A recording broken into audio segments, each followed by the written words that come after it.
Hello, everybody, and welcome to you, Abba Bailey. How are you today? Great and wonderful. Y'all, welcome to Healing Me First. This is my lovely, wonderful star twin sis. I like to say that she and I have the same birthday. This is Abba Bailey, and today we're going to be talking about healing with heartfulness. So, Abba, I want you to kind of tell the folks a little bit about yourself, your background. Just who's Abba Bailey? Well, I like to let people know that I've been vegetarian slash vegan for over 40 years. So it's Nice. possible to go that long without eating meat and still be healthy. And Yes. so I'm thankful. I'm also a massage therapist, uh, Mhm. sound healer, Yes. aromatherapist, aromatherapist, and a yoga instructor. So Yes. try to touch all the bases, especially for my own self-care. And I'm thankful that I've been doing everything I've been doing because it's paying off. Yes. So I'm curious, like, what got you started? Because you said 40 years. Like, you've literally been doing these things before it was in vogue and Oh yeah. it was like cute.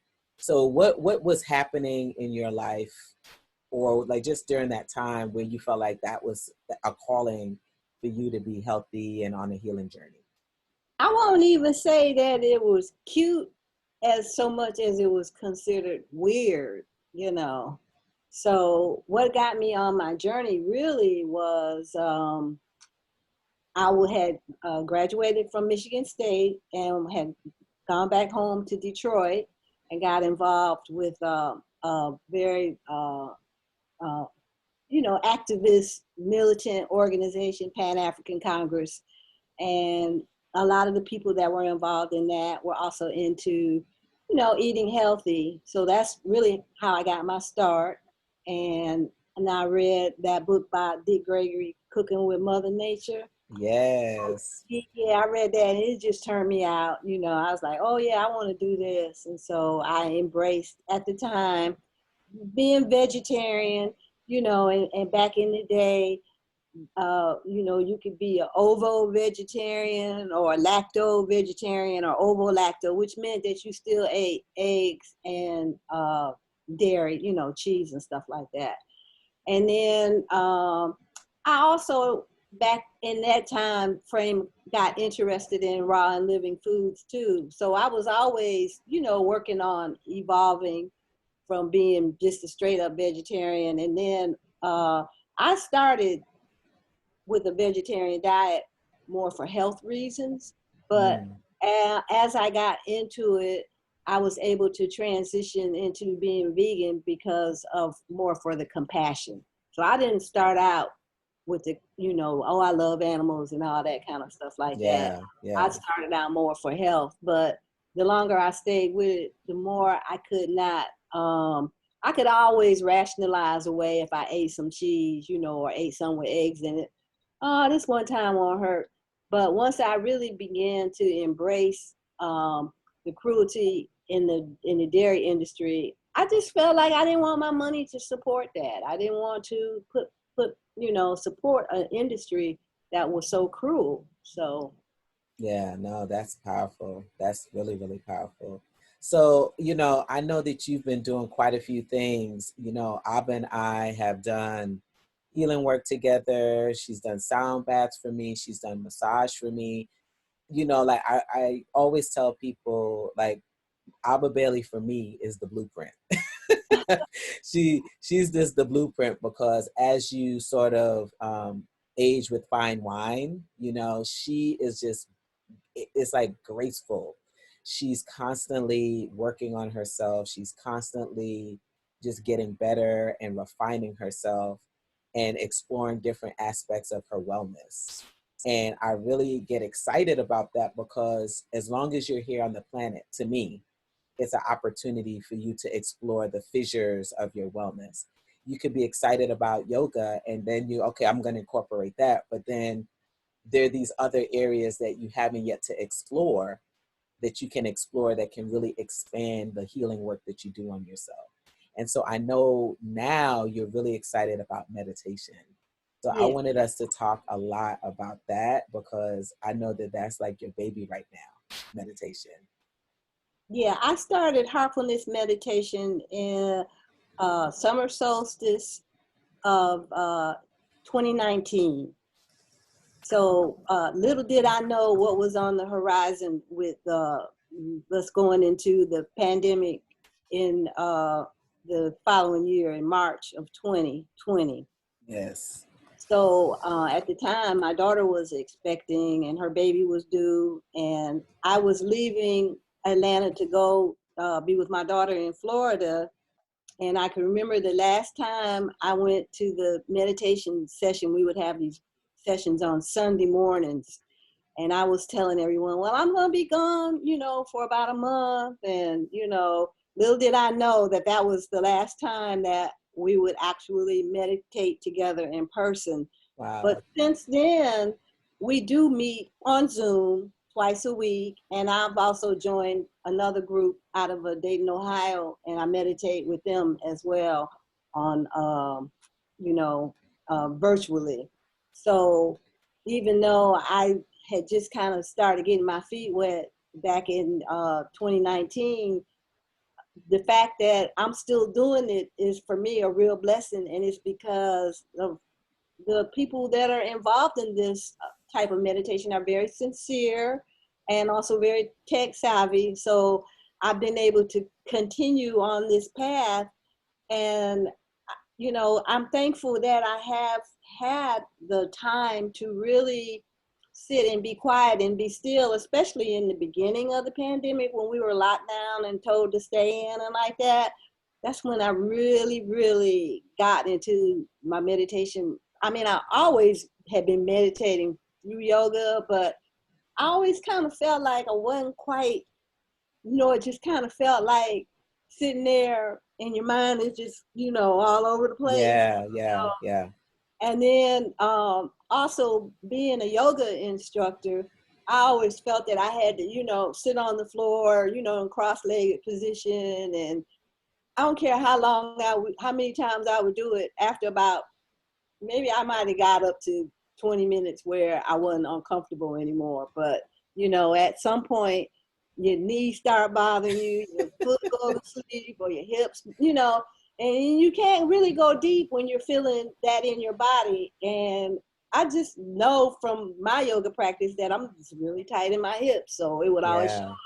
So one of the things that I like about Heartfulness is that, you can sit comfortable, and I could have chosen to sit in a chair, but I started sitting in a chair and it's like nobody, sitting in the chair just does not cause any problems. And so because we were on lockdown, I wasn't going out or doing anything. I started meditating for like an hour and it would just blow me away. Wow. It was just like incredible.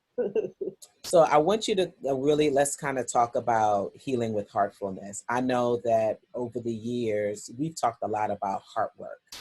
Right. For those of you, I'll tell you my version of heart work based on our conversations, and then you can tell the listeners what that means to you. But, when I think of heart work, a lot of us have wounded hearts, right? A lot of us have sorrow. We've been hurt by different people. We've been hurt by different experiences. And as a result, our heart has closed a bit. And so as a result of that, if you think about just your own healing, your just different things that come up in your body, there's some work that needs to be done with your heart. So that's that based on the conversations you and I have had, that's what it is to me. I want you to tell them why you feel like this is important and how it's shown up for you and the work you've been doing with heartfulness. Well, I'm not, if folks don't know, we have energy centers in our body. And there's 7 main energy centers. And these are called your chakras. And they're vortexes of energy where the nerve plexuses and, functions all come together. And they are the center of your body. So you have 3 lower energy centers in the chakras, the root chakra, you have your sacral chakra, and your solar plexus, okay? So those deal with your more like animal-like functions, you know, in terms of feeling, you know, secure or grounded in your group or your tribe or whatever. And then, you know, your creativity and sexuality is related to your sacral chakra, and the solar plexus is like your center of power. This is like people that get stuck there, have control issues, want to control everything, or you know, feel out of control, whatever. But then the next fourth chakra is your heart chakra. So we want to operate from at least our heart chakra. This is where we become human. So the lower three chakras are more our animalistic nature. And then as we begin to focus on our heart, we are coming in contact with our human self. So once you bring your energy and focus on your heart, the other three chakras pretty much get handled. They take care of themselves, okay? And then you can go up from the heart chakra to your throat chakra, which is the power of the spoken word, your third eye, which is your all-seeing or your seat of intuition, and your crown chakra. So supposedly when you get your energy all the way up and you operating from your crown, that's like what's called, what you asked me a question earlier about, you know, what turned me around a long time ago. And I was reading, I think it was in Autobiography of a Yogi, and they talked about when the energy gets up into your crown chakra, that's like the 1,000-petal lotus, you know, and it opens up and nectar like comes Yes. down into your body. And I was like, ooh, I want that. I want to experience that. So that's why I was always interested in yoga and meditation. So with heartfulness, though, the emphasis, the beginning emphasis is on the heart chakra. And they have broken it down into different regions in the heart chakra that carry all of the energy that we feel in this earth plane, you know, starting with the earth energy, the ether, the fire, the water. So, you know, it continues, it builds like that. And you have all of that going on in your heart, but you want to at least be in your heart, because we're taught that the light is in your heart, that your divine self is in your heart, or the spark of the divine. So it's the source of light is what you're meditating on, and it's in your heart.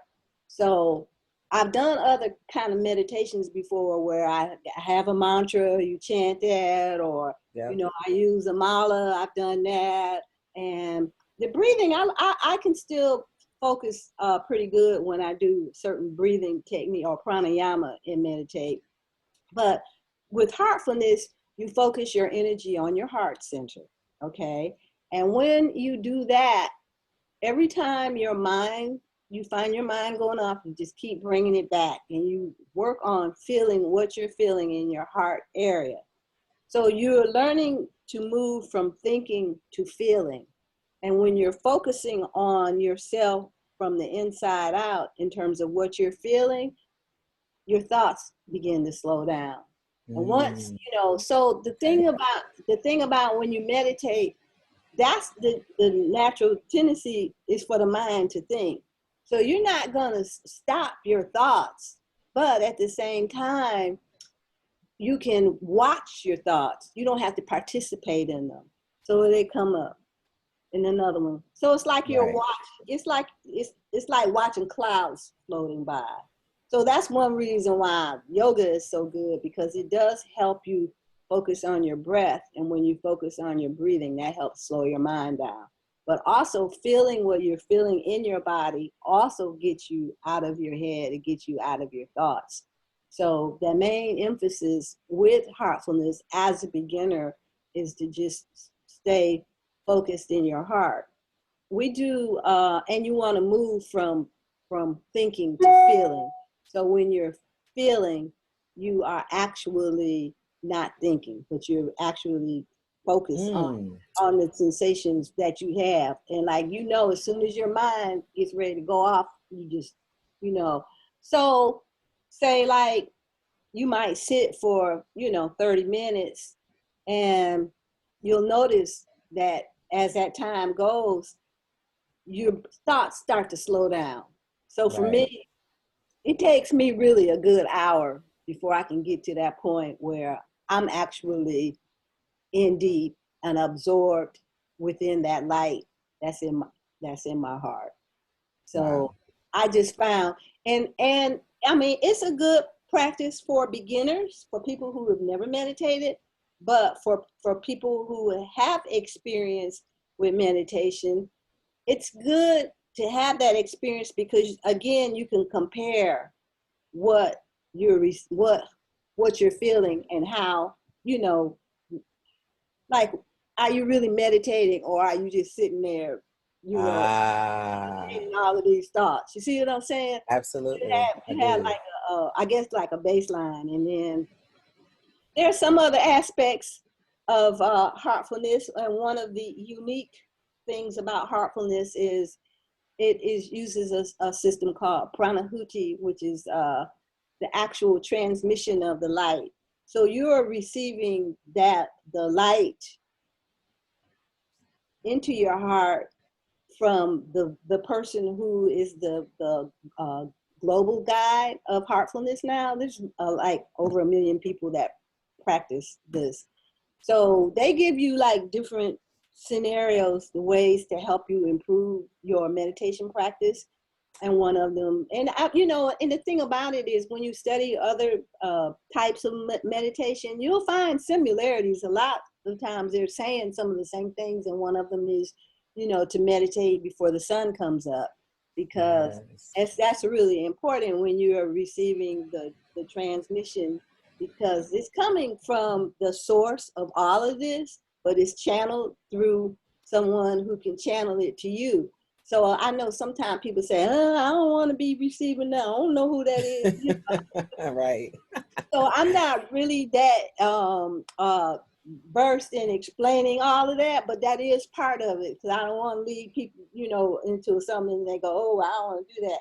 But I tell you, the best thing is experience it.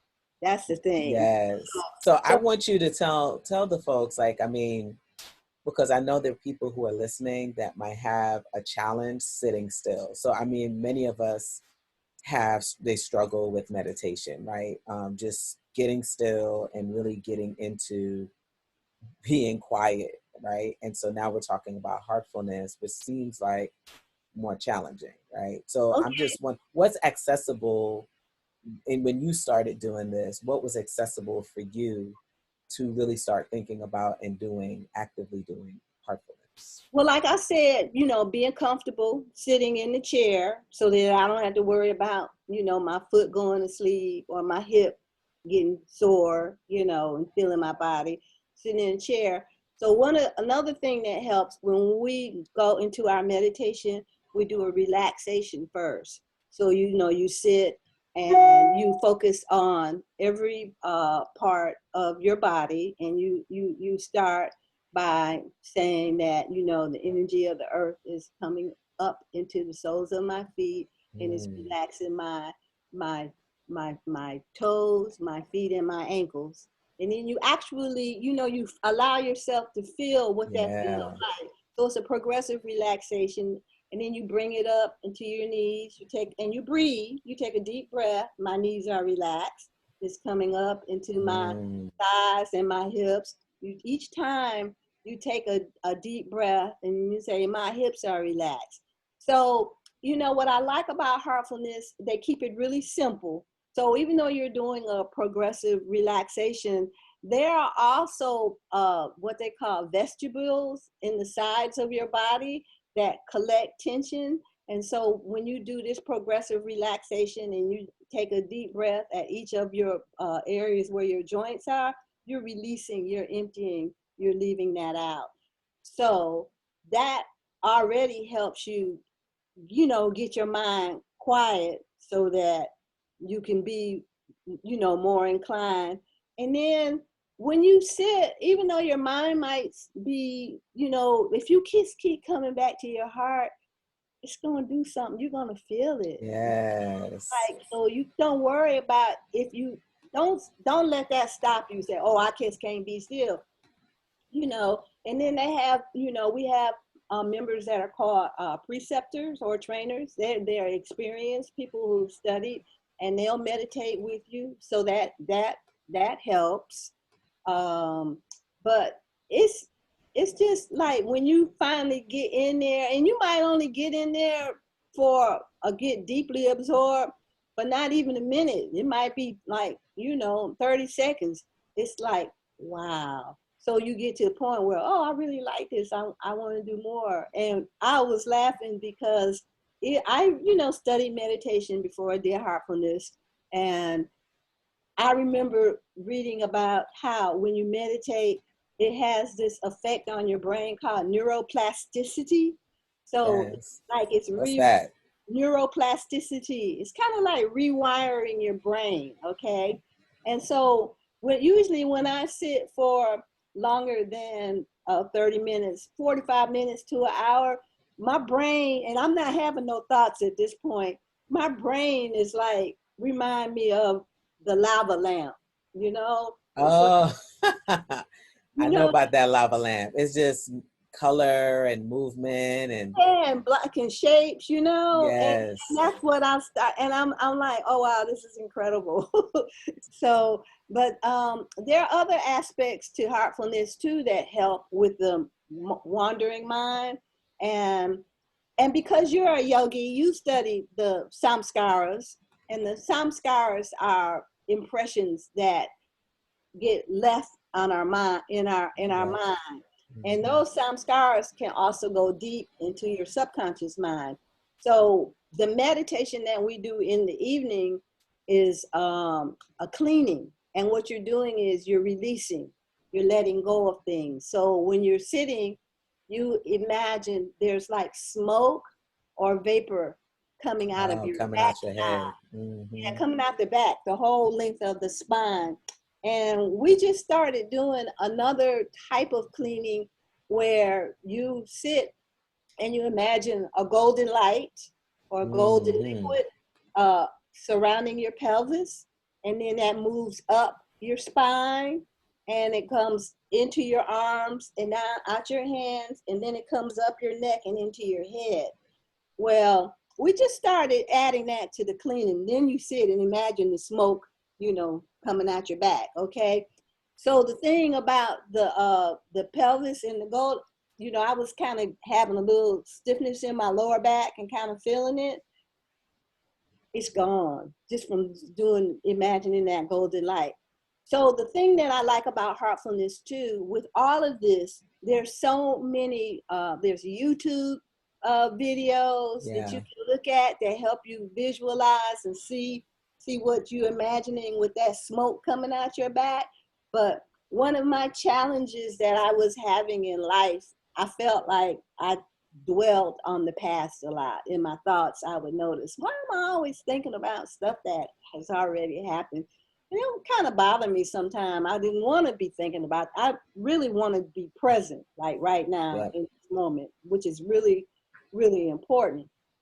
And when I started doing the cleaning, I started noticing, first of all, that when I would sit to meditate the following morning, my mind wouldn't be as active, that I was able to go into the meditation deeper.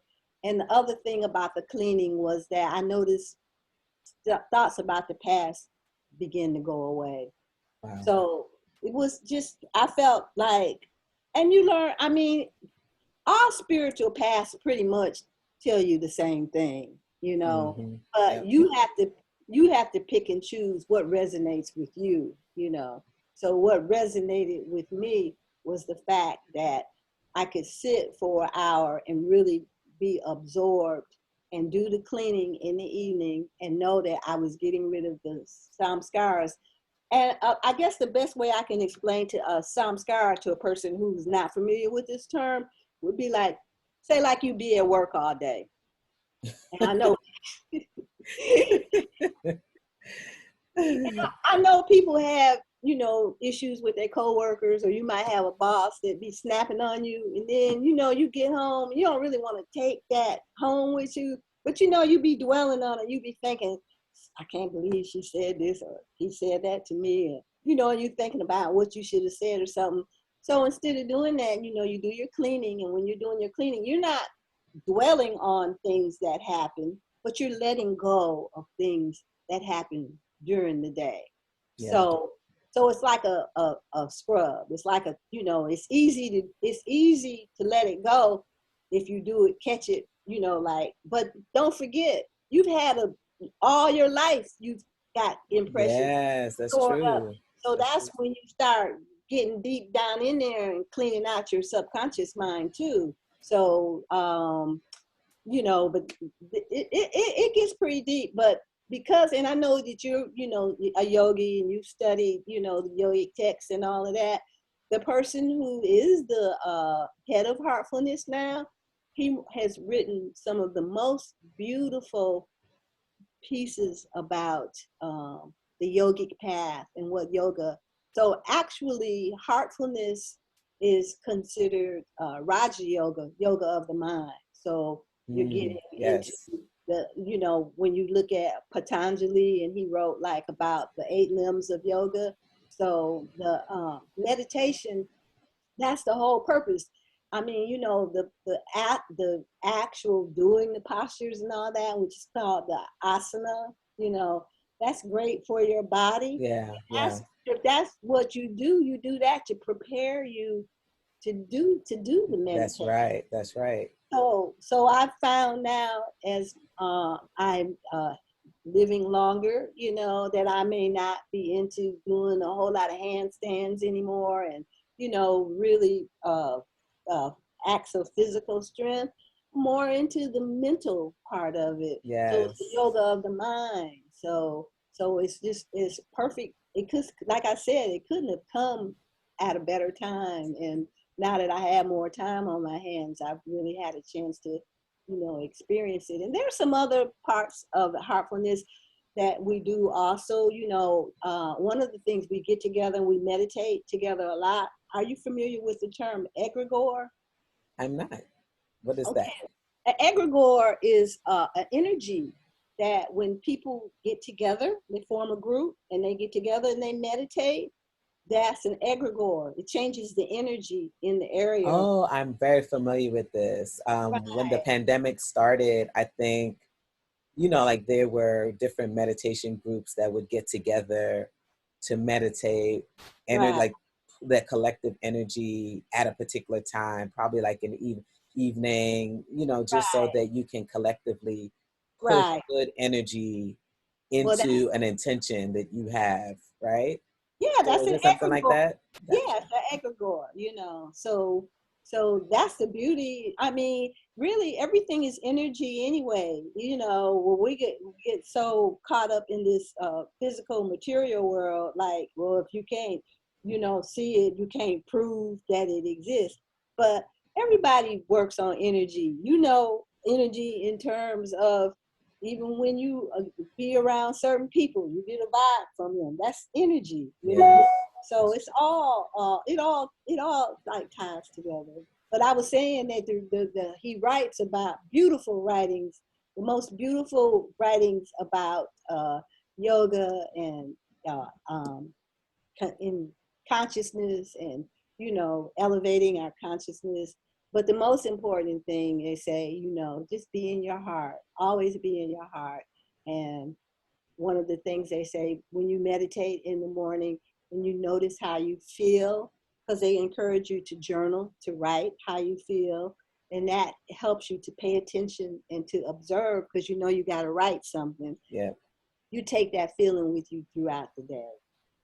So when that boss is whatever, you don't let that affect you. You still go back into that space of calm and relax and peace. I think this is important for people because it will help you with your blood pressure, and, Yes. and your immune system. When you have stress, your immune system is not as strong. So I want to ask you, Abba, thank you for bringing those two things up. For you, just like this sort of wellness practice, healing practice that you've been doing for all these years, how would you say, Like what's different now in your life as a result of now adding in a more intense, heartful practice? What are some things that you've noticed about, you know, yourself now that you're doing this more intentionally and deeply that may not have been there even though you were doing all these other wellness things? Well, I would say, like I was saying before, being able to release thoughts about the past, things that happened, not rehashing certain scenarios over in my mind. I've been able to let that go. But also what I noticed, I'm just not easily triggered anymore. It's like I'm able to, just It's so good. Yeah. and just let stuff go. Just don't make a big, just keep it light and easy. And I think the main thing is really being in my heart, and checking in certain situations and saying, okay, be in your heart, be in your heart. Oh, like a good example. You go to a store and the person that's like helping you or waiting on you, they be kind of, and then I just start, radiating light to them from my heart, I and love that. they shift. I mean, really, it's like palatable. You can really palpable. You can really see the difference in people when you radiate that energy of love to them. Yes. It's Yeah. so funny that you say this. Like, for me, I think about this as compassion Right. and just constantly just being coming from a place of compassion and love. And I've had those experiences at the grocery store where someone they're having a rough day Hmm. and they're taking it out on you and they're not being as customer service friendly as they could be. Right. And you just say, you know, I hope you're having a good day. I hope they're not stressing you out. You know, you make it like a joke and Right. you immediately see their energy shift. So you're absolutely right about that. Or people around you, right? Not just at the grocery store, but you know that something's going on with folks all the time and never taking it personally, right? Right, right. Yeah, well, that's one thing, that was from the four agreements. Don't That's take it right. personal. It's Never always taking it personal. about the other person's stuff. You ain't got nothing to do with it. But so you won't be that person. That's why it's important to actually, it's what we call a sankalpa. A sankalpa is your intent.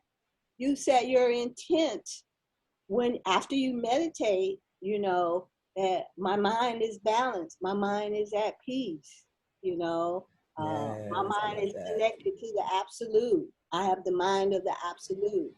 So, you know, and it's not a thing that says that you can't be on whatever religious path that you've chosen. Religion and spirituality are two different things. So whatever religion you choose, that's fine. It just things like this just help you be a better Christian or a better Hindu or whatever way you choose, or a better uh, in terms of traditional African religions, whatever. It doesn't interfere with any of that. It's not saying you can't do that. It's just something to enhance and to help you grow spiritually. Yeah. And we all know, you know, for those of you who are listening, you know, spirituality is so important as part of your wellness, right? And Right. having some form of spiritual practice where you're checking in with yourself, because many of the times we're not checking in with ourselves. And so that's why disease and these other things are festering in our bodies because we're not listening, right? Right. Yeah, it's We're like not listening. it's a disconnect. You're disconnected. But when you meditate and you go in deep when you meditate, it allows you to connect with that part of yourself, that aspect of yourself that's divine. And so when Yes. it's like we could be searching outside of ourselves for what we want. We want this, we want that. We have like all of these desires and everything. But ultimately, what are we really looking for? And if we sit and be quiet and be still, we will find what we're looking for within ourselves, and it dwells within our heart. Wow. I think that's a perfect place to leave it. So before we wrap up, I want to ask, is there anything that you'd like to just sort of share with folks about, you know, their beginning, if they're thinking about doing heartfulness meditation? Is there anything that you might want to say to them that where they can start, you know, a resource that, you know, would be helpful? What would that be? I would say go to their website, heartfulness.org. And then there's also another website, heartfulnessinstitute.org, which will tell you how to like get like someone to come and talk to you about it or something like that. Like if you have a group and you want someone to come, you can do that. But if you go to heartfulness.org, they're on their website. They have the 3 basic things that we do: the relaxation before the meditation, and then the actual meditation, and the actual cleaning. So that's and then all the other resources that are available through Heartfulness, you can get them from the website. They have a beautiful magazine, the Heartfulness magazine. You can get the link from their website too. Oh, One of the most good. beautiful, and bottom line, they don't charge you nothing. Oh, wow. That's even better. Oh, you know, like I know there's so many spiritual things that you can get, guided meditations, and you gotta order them from Amazon or whatever. All of this information that they share is free. They don't charge you anything. It's all free, and that really impressed me. That's You know? amazing. Yeah. Well, I So will actually, heartfulness.org. I'll put it in the show notes for sure so that Okay. people can access it. And so how can people connect with you, Abba Bailey? I have a Facebook page for my yoga studio, Quiet Blessings Yoga. So you can always reach me. I check my messages on there. So you can always reach me on there if you're interested in talking to me personally about it, or either I do private yoga lessons. So, you know, I can do that too. Wonderful. Well, so you're such a blessing. I love you so much. Thank you so much for coming on today and chatting with us. And you guys, you know, you always can connect with me on Instagram, all the platforms. Instagram, I am Chef Bee with 3 E's. On YouTube, Essentially Chef Bee. Facebook, Essentially Chef Bee. And then you can also check out our offerings at our website, chefbee.com. And again, that's with 3 E's. Be empowered, energized, and engaged. Yeah, You I want one of guys, the shirts. oh, you want one of the shirts? Yeah, I do. I will definitely get you one of the shirts. Okay. Wonderful, wonderful. All All right, y'all. Well, thank you again, and we'll talk to you guys soon. right. Peace.